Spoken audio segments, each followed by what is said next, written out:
మొత్తం 70% క్యాపిటలైజేషన్ మాదండి. మొత్తం water purify సెక్షన్‌లోకి వచ్చేసరికల్లా, ఈ సెగ్మెంట్‌లోకి వచ్చేసరికల్లా అంటున్నారు. మీరు 2000 దాటుంటే మీ కంపెనీ అలాంటి దగ్గర మీరు ప్రొవైడ్ చేయమని చెప్తున్నారు. హ్మ్. మరి అలాంటి కస్టమర్ల పరిస్థితి ఏంటి సార్? ఇప్పుడు అసలు వాళ్ళకి పరిశుభ్రమైన నీళ్లు తాగే భాగ్యం లేదా? మీరు అడిగినట్టు కరెక్టేది. ఎందుకంటే ఆ ఏరియాలో ఇచ్చి నేను ఇబ్బంది పెట్టలేను కదా కస్టమర్‌కి.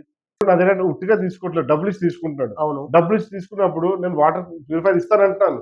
నేను వాటర్ ప్యూరిఫైయర్ ప్యూర్ వాటర్ ఇస్తానన్నా. కానీ ఏంటంటే దాని లైఫ్ అనేది తగ్గిపోద్ది. హ్మ్. నేనేదైతే కమిట్మెంట్ 1 ఇయర్ ఇచ్చానో ఆ 1 ఇయర్ ఉండదు. హ్మ్. సో అలాంటప్పుడు నా కస్టమర్ దానివల్ల ఇబ్బంది పడతాడు. హ్మ్. 2 నెలలు ఆగిపోయింది అనుకోండి, కస్టమర్ అంటే నాకు ఫోన్ చేస్తాడు. హ్మ్.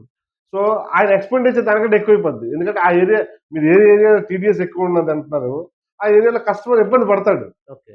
సో ఆ పాయింట్ ఆఫ్ వ్యూలో నేను ఆలోచించాను కానీ అక్కడ నేను ఇవ్వగలనా ఇవ్వలేదనేది సెకండరీ. ఇప్పుడు వాటర్ ప్యూరిఫైయర్ ప్రతి ఒక్క చోట అవైలబుల్ ఉంటది. ప్రతి ఒక్క చోట ఇన్‌స్టాల్ చేయొచ్చు.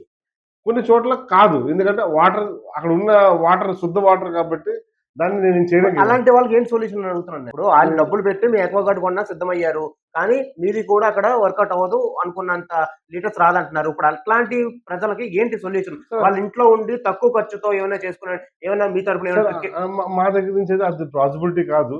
మాక్సిమం ఆ ఏరియాస్ ఏంటంటే ఇలాగ వాటర్ కంటైనర్స్ పెట్టేసి వాటర్ ₹2 ₹20కి ₹10కి అమ్ముతారు కదా.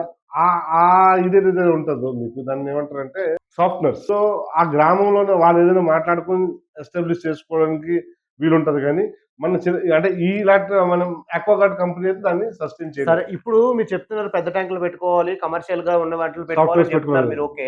సార్ ఇప్పుడు ఇవన్నీ వచ్చాయి సార్. గతంలో ఇవన్నీ లేవు కదా సార్. గతంలో మీరు నేను తాగేటప్పుడు ఇప్పుడు ఎందుకు అంత అక్వాగార్డ్ అంత అవసరం వచ్చింది సార్ అసలు? ప్యూరిఫైయర్ ఎందుకు ఖచ్చితంగా ప్రతి ఒక్కరు వాడాల్సిన వాటర్ సార్ పరిస్థితి? సిటీస్‌లో మాక్సిమం సిటీస్ వాటర్ పొల్యూటెడ్ అయిపోయింది ఓకే. ఏ రకంగా సార్? సార్. కాలుష్యం చాలా ఎక్కువైపోయింది సార్. కొన్ని ఏరియాస్‌లో చూస్తే ఫ్యాక్టరీస్ వాటర్ వదిలేసి వాటర్ మొత్తం సర్వనాశనం చేసేస్తున్నాయి. ఇంతకు ముందు ఎక్కడ సార్ మీరు కొండలో నీళ్ళేసుకొని తాగేవారు. హ్మ్. మీరేను ఆ నీళ్ళు చాలా చాలా తియ్యగా ఉండేవి. ఆ టేస్టే వేరు. ఈరోజు కొండలో ఎవరైనా ఏసుకొని చూస్తున్నారంటే సిటీస్‌లో కానియండి, విలేజ్‌లో కానియండి ఎవరైనా వాడుతున్నారు. ఎందుకంటే వాటర్ మొత్తం పొల్యూటెడ్ అయిపోయింది సార్. ప్రతి ఒక్క ఏరియాలో ఉంది. ఓకే. సో గ్రౌండ్ వాటరే పొల్యూటెడ్ అయిపోయింది. ఎందుకంటే ఫ్యాక్టరీస్ వచ్చేసాయి. లివింగ్ పాపులేషన్ పెరిగిపోయింది. లివింగ్ రిక్వైర్మెంట్ పెరిగిపోయింది. సో ఆటోమేటిక్‌గా మనిషి పొల్యూటెడ్ అయిపోతున్నాడు. ఉన్న గ్రౌండ్ వాటర్ కూడా పొల్యూటెడ్ అయిపోతుంది. ఫ్యాక్టరీ ఎక్కడో కడతాడు.